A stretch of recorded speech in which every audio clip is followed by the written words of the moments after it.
Hi there. DPR the man, that's who I am. You saw that in the credits. Say, I'm hoping that the guy from Illinois that I met's watching.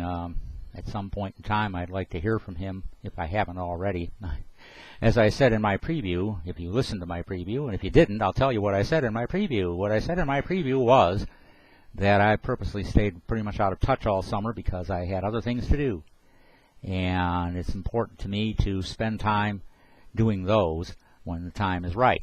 However, my son's back in school, I'm on my own and ready to entertain again. Myself and others, hopefully. What are we going to deal with? Well, I've been thinking about many things. First off, let's start with the midterm election coming up in November. There's pretty good reason to believe that the Republican Party will have majority in both houses of the legislature, and Obama's already made preparations for that by running executive orders out the yazoo and saying that he'll continue to do so because he knows he won't be able to get anything through Congress for the last 2 years of his administration. Meanwhile, Hillary Clinton's being distanced from everything that could possibly harm her and being brought closer to things that appear to be good. So we'll look into some of those things. I don't think that the Republicans have the male equipment to repeal Obamacare. However, slowly but surely, it's being gutted. I just found out from a friend of mine who's about to retire that he had a dilemma as to whether or not he'd have to go on Medicaid, but he couldn't because he had investments, or live off the investments and pay for Obamacare.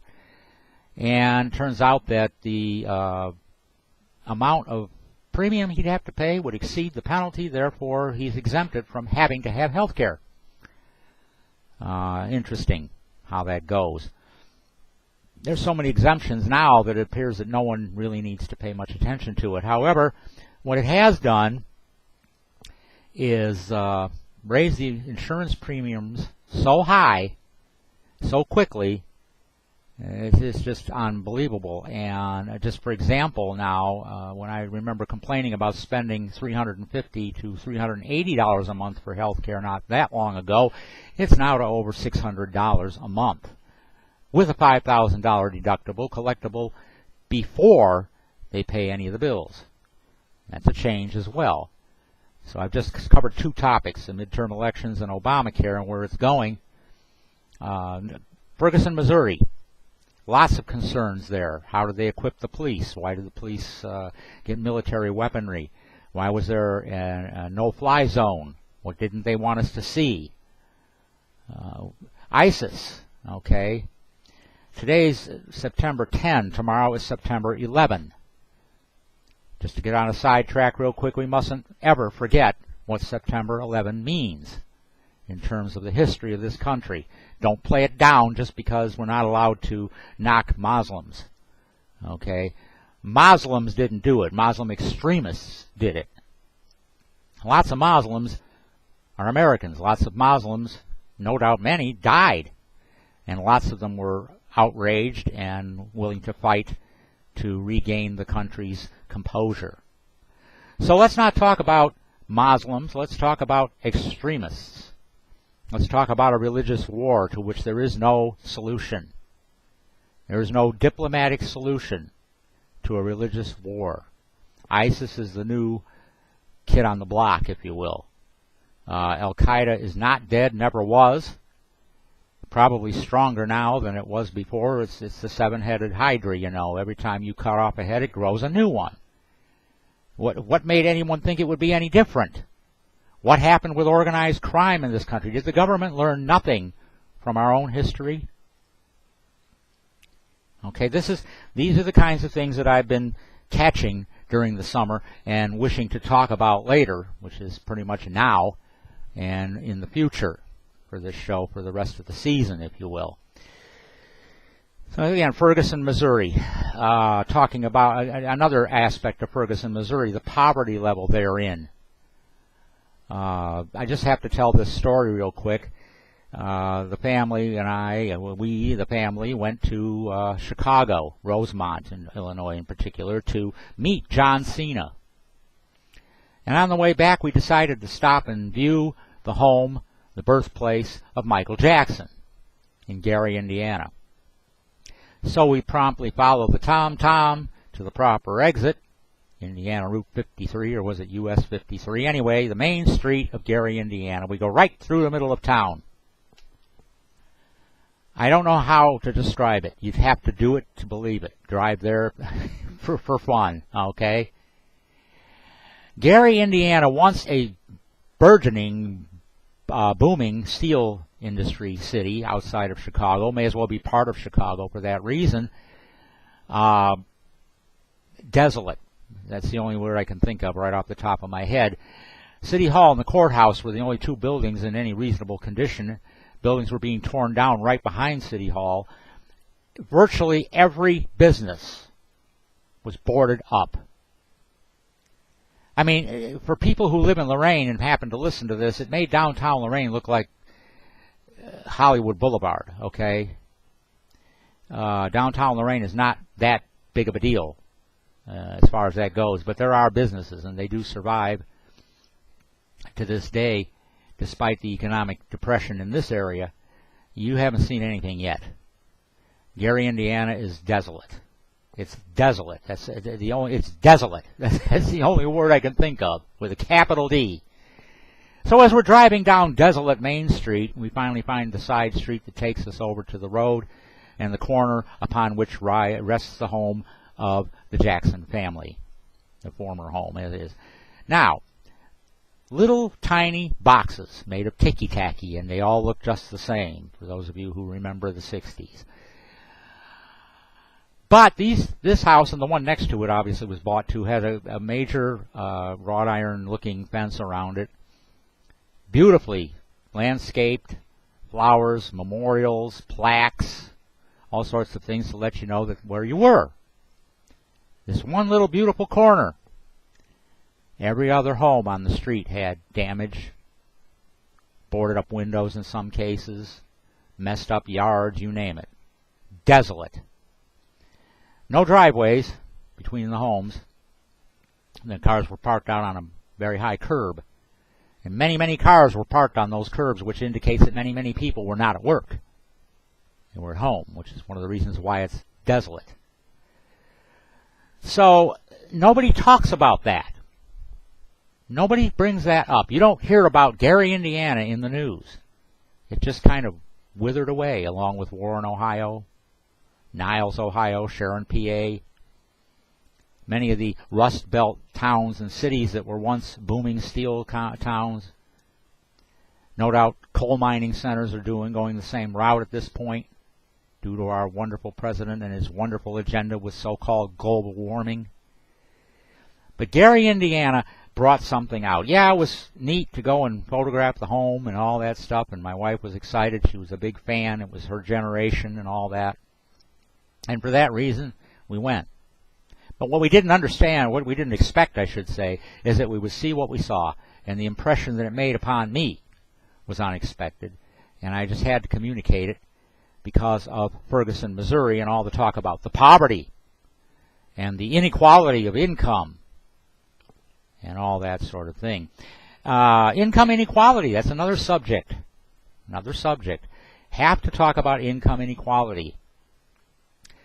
Income inequality is human nature. Since the dawn of man, there are those who had more than others, either because they worked harder, got luckier, whatever the case may be. Those who ruled had more than those who didn't. Unfortunately, envy takes over. When envy takes over, that's when things start to go bad, because people want what other people have. They figure it isn't fair. They figure they should have it regardless of what they do or don't do to achieve it. And we run into a problem. And that problem, the bigger the society gets, the more people that are involved in it, the bigger the government gets, the bigger the problem gets. Because the people figure that the government, the very people that they're envious of, mind you, should provide them with that which they lack. The government should provide them with a home. The government should provide them with a car. The government should provide them with all the amenities that people who work and earn money can achieve. The government should do that. And who is the government? Well, there's a quote in a book, forgot exactly what it is. I've seen the enemy and it's us. I've seen the government and it's us. Where do they get their money? Where's the money they set aside to do all this? They didn't. They don't have it. They're broke. They're trillions of dollars in debt. It doesn't take that much, obviously, for one of us to go into bankruptcy, which means we don't have the money to pay our bills. We have to go to court to get them cleared and start over again, and that's difficult because by having done that once, we automatically earn the reputation of someone who can't control their finances. It works very well in private sector. But in the government, well, they can't go bankrupt. But they are. They owe so much money.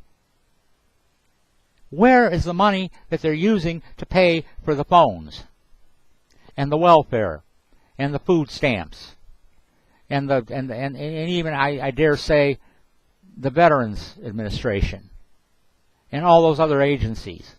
Now, I'm not saying that any of those agencies are good or bad at this point. I don't want you to get the wrong impression. But what I do want you to understand is this: the government doesn't have the money.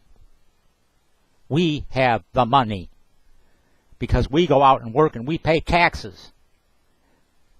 And those taxes go back to the government to be used for something that's supposed to be for the betterment of the entire country, but doesn't always work that way. Okay, so there's not enough money to go around to pay everybody who's working because there's so many people that aren't working. Okay, let me briefly explain that. There are a lot of people out of work because there's not enough money to put them back to work. So how does the government get money into the economy to get people back to work? Oh, with a stimulus package. The question, where did that money come from? Did they have it set aside in a rainy day fund so that if a problem occurred, they could pump trillions of dollars, $1 trillion into the economy to get it rolling again? Hell no. They didn't have it then. They don't have it now. It's that simple. And they're not going to have it anytime in the foreseeable future. So they have a couple of options. One of them is quantitative easing, where they buy their own debt. Their debt is backed with the full credit and faith of their debt. Chew on that for a second. Or they print more money, which they've been doing at a rapid pace. Now we run into the inimitable and unavoidable law of supply and demand. History has taught these people nothing. If you print too much money, the supply goes up, the value goes down. The more of something is available, the less people will pay to have it. If you could go out and buy a car for $10, don't you think that every car in the universe would be bought? What happens when automobiles, large screen TVs and so forth become too plentiful? The price goes down. It's easier to buy. Well, what happens here is, since Nixon chose to float the dollar back in the day when we owed France so much money we couldn't pay them, we paid them by putting our dollar out on the currency market for them to invest and giving a bunch of our gold away. That's another story. Gold. But we'll get on to that later.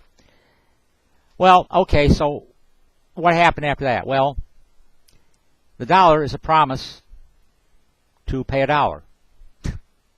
In what? Nothing. The government has nothing to back it up.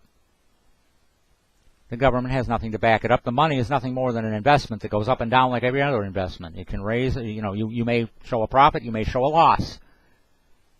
If you had a 10-year prospectus on the dollar, it would tell you, past results do not necessarily guarantee future results. It's that simple. It's that simple. It's not difficult to understand, people. If there was only $1 million available, let's say there's $1 available for every person in the United States. Don't you think that dollar would be worth an awful lot to each one of those people?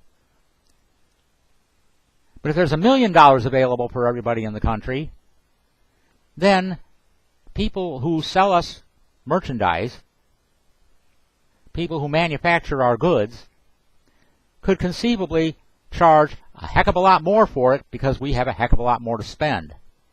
But we're not getting any more for the, say, $10,000 than we got for the dollar when all we had was a dollar. Do the arithmetic. Do the math. The law of supply and demand. I don't care what kind of economics they talk about. Obamonomics, ergonomics, trickle down, trickle up, communism, socialism, whatever. It doesn't matter. The law of supply and demand cannot be broken. You cannot change the laws of economics. Okay? You can't change the law of economics. Too many dollars, the dollars become worth less until they might become worthless. The only thing we have to trade in is commodities, and that is totally out of the government's control and totally out of our control.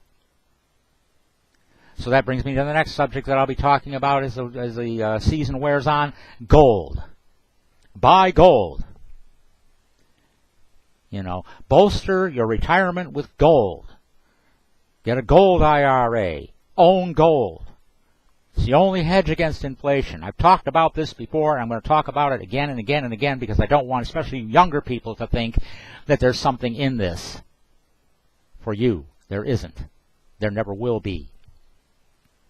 First of all, we have absolutely no idea how much gold any of these investment companies have in their possession.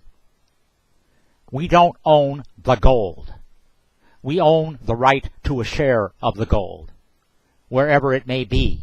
And we don't know where it is. And they're not going to tell us. Is it in Fort Knox? The government won't tell us. Check it out yourself. The last time they looked in there was 1976. They will not allow anyone to look. And I mean anyone. To see what's in Fort Knox. There might be gold there. There might not. I don't know. But gold is held in bullion banks all over the world. Moved from place to place to hedge investments, to pay debts. People with huge amounts of money to spend use gold. We don't have that, and we never will. The little bit of gold that you presumably buy isn't going to be worth a damn to you. Why? Once again, Economics 101. You buy an ounce of gold today at, say, $1,500.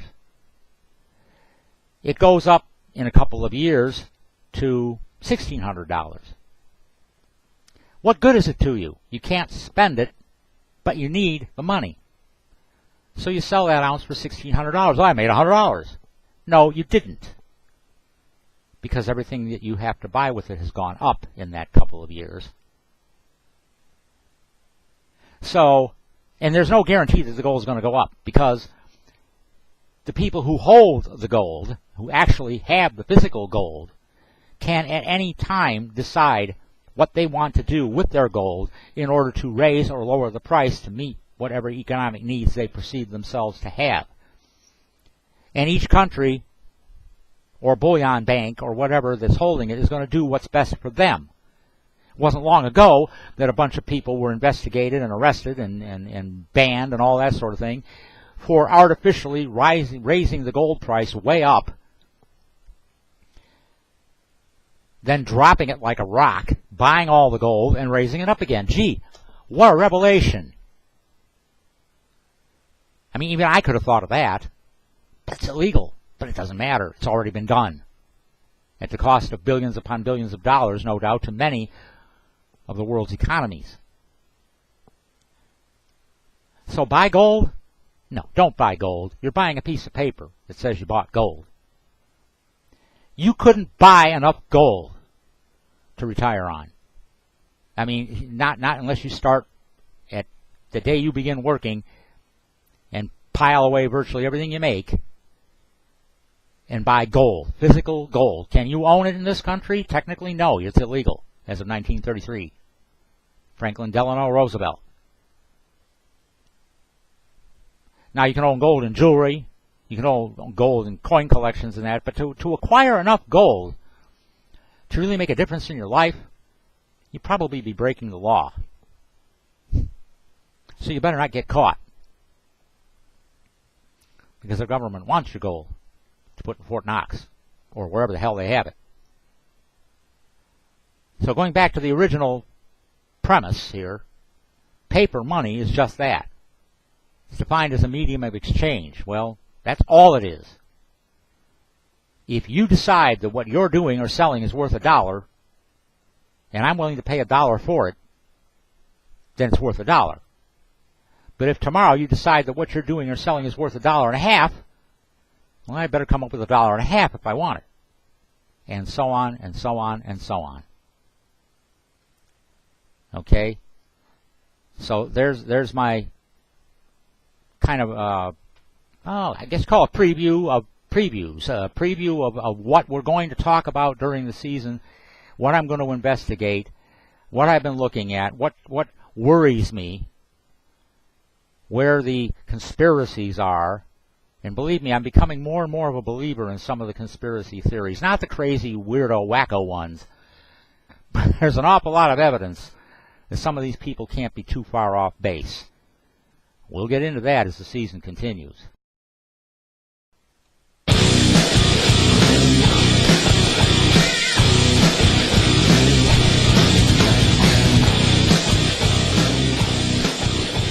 And so, my time clock in my head tells me we're approaching that 30-minute or so mark that I usually try to hit, somewhere around it.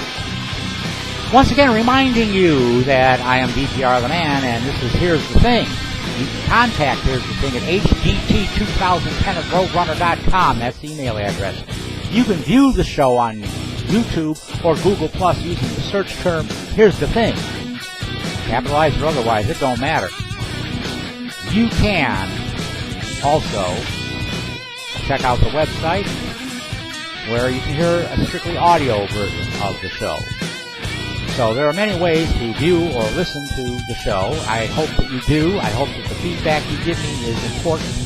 It's all important, actually. There's no wrong opinions. I'll just tell you why you're thinking what you're thinking. So remember, once again, the motto of the show, you tell me what you're thinking and I'll tell you why you're thinking it.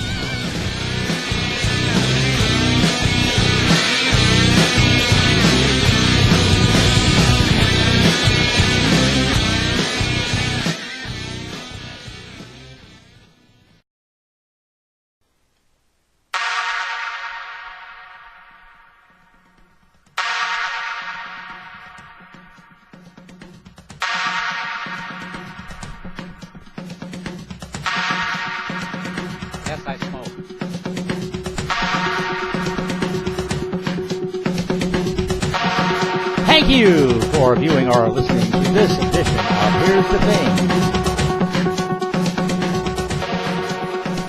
Stopping Productions, along with WELB-DJ Radio, has proudly brought you this edition of Here's the Thing for September 10th, 2014. DPR, the man, that's who I am. And I'm wishing you have a good day, have a good week, have a good year, have a good life. Get back to me next week. Next edition of Here's the Thing. Remember, with your feedback, you may even be a part of it.